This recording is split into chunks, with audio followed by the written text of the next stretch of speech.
Hi friends, welcome to Padmini உலகம். இன்றைக்கி நம்ம சேனலில் என்ன பார்க்க போகிறோம்னா எப்படி ஒரு சாஃப்டாக சப்பாத்தி போடுறது அப்படின்றத தான் பார்க்க போகிறோம். வீடியோக்குள்ளே போகிறதுக்கு முன்னாடி என் சேனலை சப்ஸ்கிரைப் பண்ணலன்னா மறக்காமல் சப்ஸ்கிரைப் பண்ணிடுங்க ஃப்ரெண்ட்ஸ். வாங்க நம்ம வீடியோக்குள்ளே போகலாம். இதுக்கு என்னென்ன தேவைன்னா 2 கப் அளவுக்கு கோதுமை மாவு ஃபஸ்ட்டு போட்டுக்கலாம்.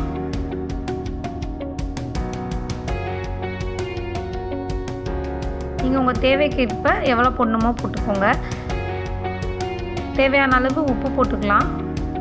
நான் 1/2 டேபிள் ஸ்பூன் அளவுக்கு உப்பு போட்டிருக்கேன்.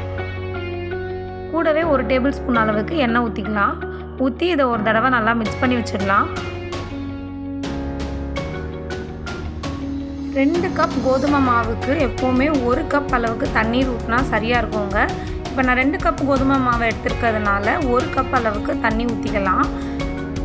தேவைன்றப்போ தண்ணி நம்ம ஆட் பண்ணி கொஞ்சம் நல்லா கையில் ஊட்டாத அளவுக்கு பிசைஞ்சுக்கலாம்.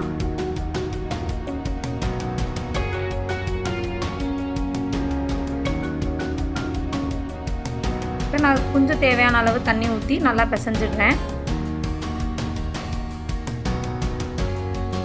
இப்போ பார்த்தீங்கன்னா கையில் ஓட்டலை இந்த மாதிரி பார்த்துக்கு நல்லா பிசைஞ்சு வச்சுடுங்க சப்பாத்தி மாவை. இது ஒரு 10லேருந்து 15 நிமிடம் வரைக்கும் ஊறிக்கணும். அதுக்கு நான் எண்ணெய் ஊற்றி சும்மா மேலாப்பில் அப்ளை பண்ணி இதை ஒரு 10 to 15 மினிட்ஸ் வச்சுடுறேன்.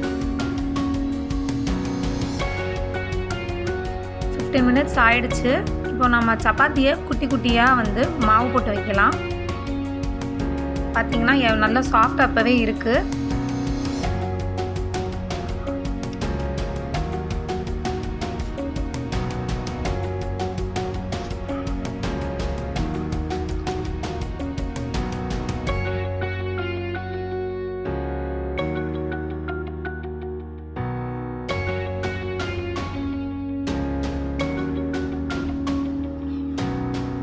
இப்போ பார்த்திங்கன்னா மாவு போட்டு வச்சாச்சு.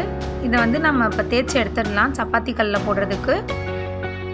கொஞ்சமாக கோதுமை மாவு நம்ம சப்பாத்தி கல்லில் போட்டுட்டு லைட்டாக அதை மேலே தூவி இந்த மாதிரி அப்ளை பண்ணி சப்பாத்தி போடணுங்க.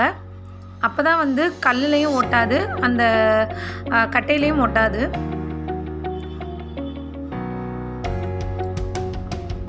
இந்த மாதிரி அப்ளை பண்ணி கொஞ்சம் கொஞ்சமாக ஃப்ரண்ட் அண்ட் பேக் அப்ளை பண்ணி திருப்பி போட்டு சப்பாத்தி தேய்க்கலாம்.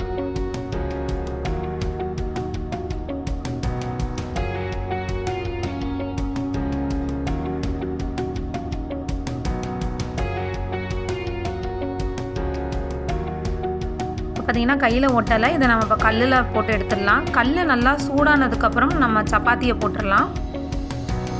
ஆல்ரெடி நம்ம ஆயில் அப்ளை பண்ணியிருக்கிறதுனால இதில் ஆயில் போட தேவையில்லைங்க. இப்போ பார்த்திங்கன்னா நல்லா உப்பி பேட்சாக வரும். அந்த மாதிரி வரும்போது நம்ம சப்பாத்தியை திருப்பி எடுத்துடலாம்.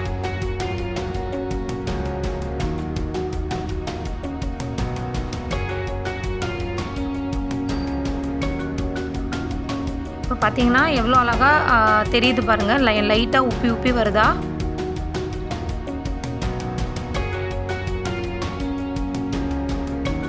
இதை இப்போ திருப்பி எடுத்துடலாம். குட்டி குட்டியாக ப்ரௌன் கலரில் பேச்சஸ் இருக்கும் பாருங்கள், எவ்வளோ அழகாக வருதுன்னு.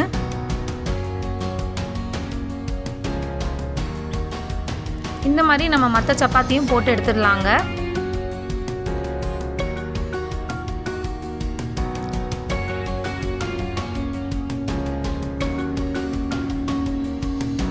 சப்பாத்திக்கு தொட்டுக்கிறதுக்கு டேஸ்டியாக வெங்காய குருமாவோ உருளைக்கிழங்கு குருமாவோ நம்ம பண்ணி சாப்பிட்லாங்க.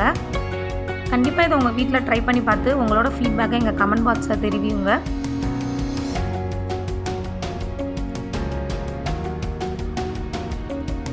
பார்த்திங்கன்னா சப்பாத்தி எல்லாம் ரெடி ஆகிடுச்சு. ஒரு soft and tasty chapati ready ஆகிடுச்சுங்க. இந்த வீடியோ உங்களுக்கு பிடிச்சிருந்தா மறக்காமல் எங்கள் சேனலை லைக் சப்ஸ்கிரைப் பண்ணுங்கள் ஃப்ரெண்ட்ஸ். தேங்க்யூ.